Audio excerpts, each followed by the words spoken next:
his contribution towards the music, the film's music has been exemplary, because right from sending me small details about ragams, small interviews and small interesting anecdotes about his working style, and from the time when he worked with Raja Garu and so many other famous music directors, I've been learning a lot from him. Right from the start of the project, this whole journey has been very satisfying for me. The X factor, I would say, is Hanu is eccentric and I am equally eccentric. So it is like two mad people making music and making a very good film, which touches the core of the audience.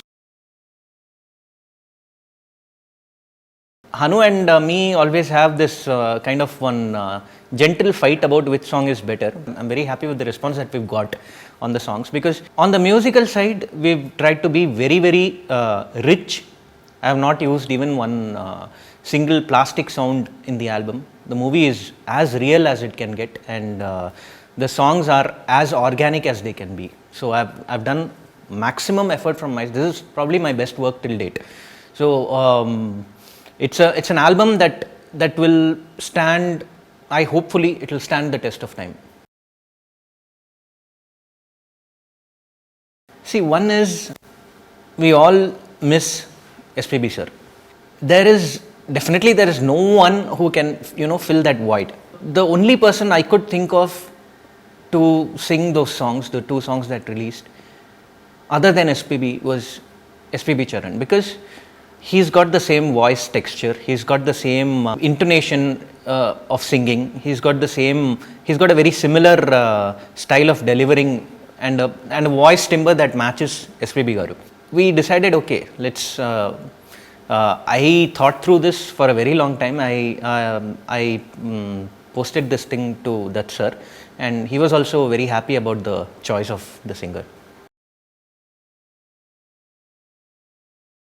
For O Sita specifically, Hanu was like, see, this is a travel song and I want this song to be there for at least 10-20 years.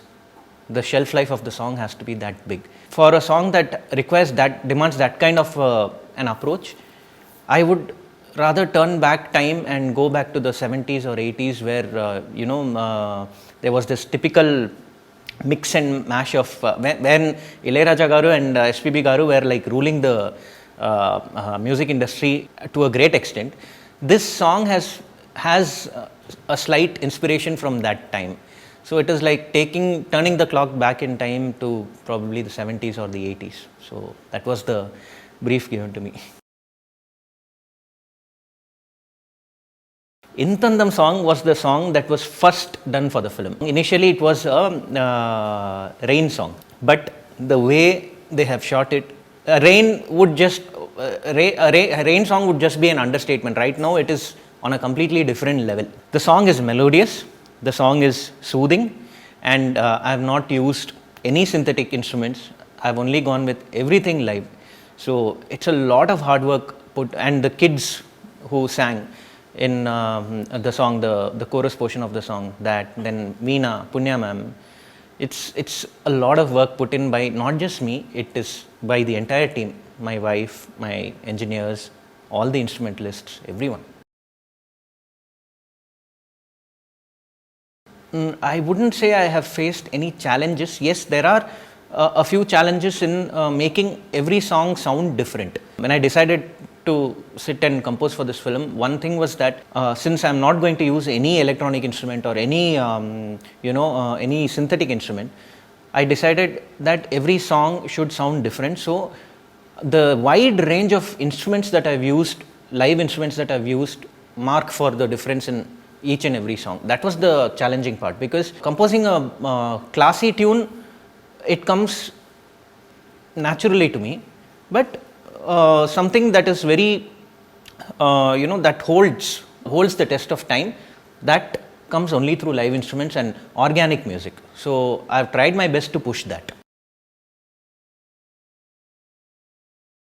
Actually, the film is such that you do not require a song like that, because the film is very real.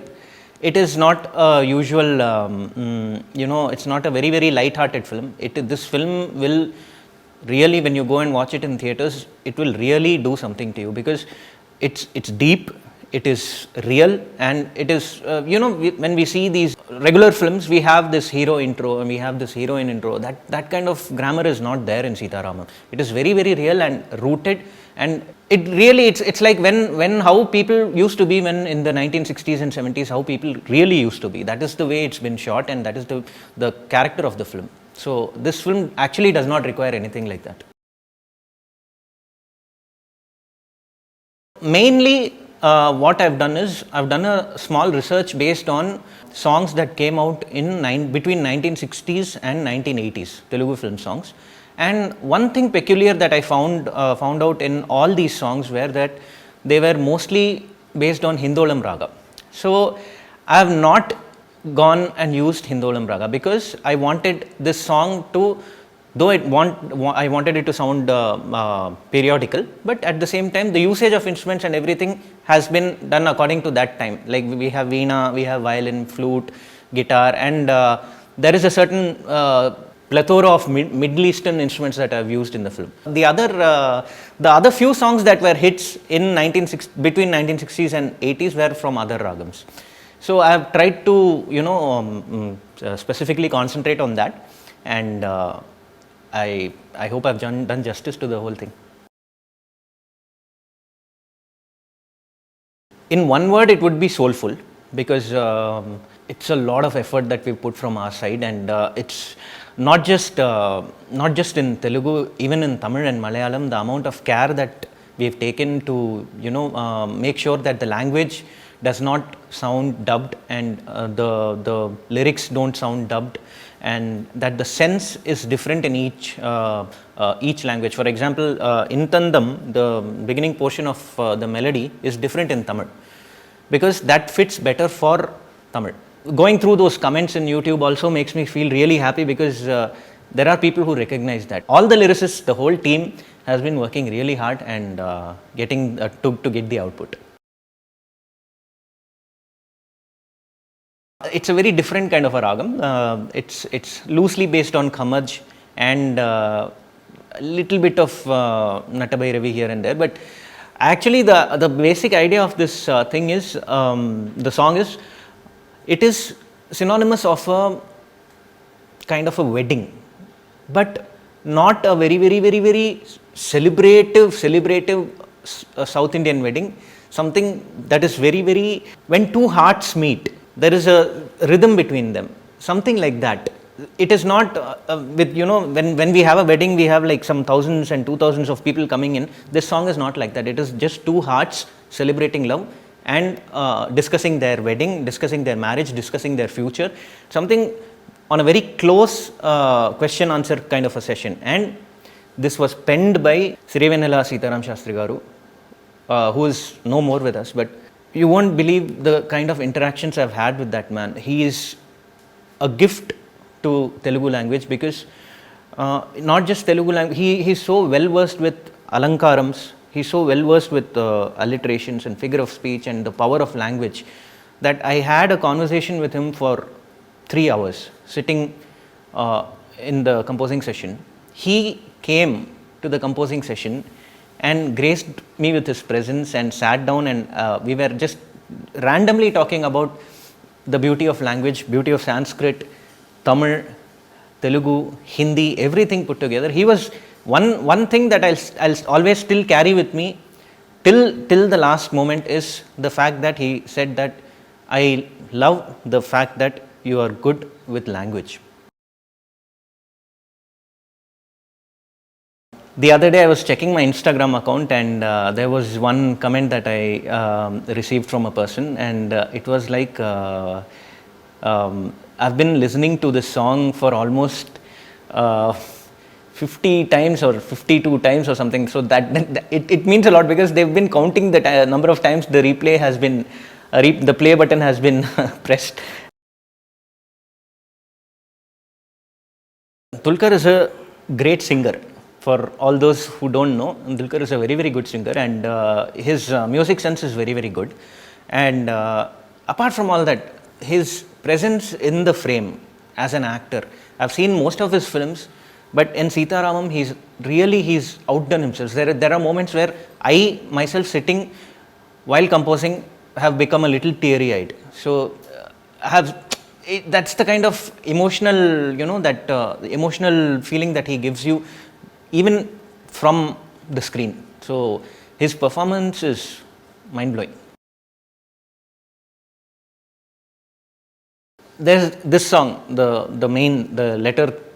song based on the letter theme. This comes throughout the film. You'll be hearing it in bits and pieces here and there, because the letter is the thing that connects Sita and Ram. Because if there is no letter, there's no film. And this song is as important as the letter, because every time Ram is remembered, this letter song is remembered. Every time Sita is remembered in the film, the letter song is remembered. So it is loosely based on the Rag Jog, and it is a very, very, it's a very, very mystic kind of a tune. Swapna has been a great support for the entire music production right from the start, because even before, when Hanu narrated the script to me, she has already started asking how is the work coming along and all that. So the kind of interest and the kind of freedom that I got here, mainly with Swapna Cinemas and Vaijayanti movies, I will always be very thankful, because this is the kind of freedom I don't get anywhere. Not many production houses give me this kind of freedom, because there is always this fixed template of, there has to be this kind of a song, there has to be that kind of a song. No, this is a journey that I've started while starting composing for Sita Ramam, and I hope this continues with Vaijayanti and Swapna.